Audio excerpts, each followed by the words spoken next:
Praise God. Thank you for letting us be part of this women ministry and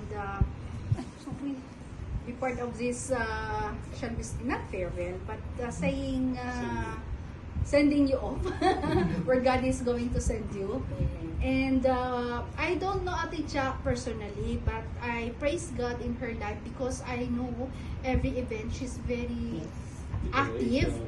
Yes, and she's very skillful in a such way that not all can do as well because God has given us the different talents, and seeing her in the keyboard and dancing, praise God, and worshiping the Lord.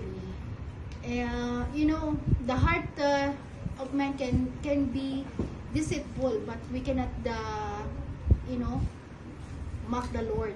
And praise God for what she's doing. That one time I've heard her that God changed her attitude. We know that she's very open and vocal of her character, and we are the same, no?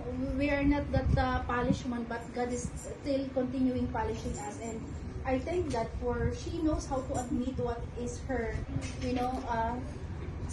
soft part or her weak part, and she knows that God is there molding her continuously.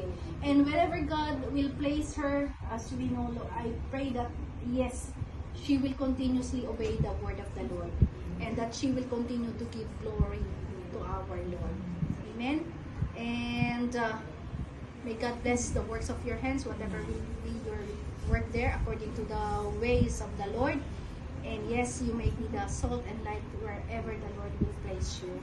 Yes, just like our brethren mentioned, keep humble, and be submissive to the calling of the Lord. Amen.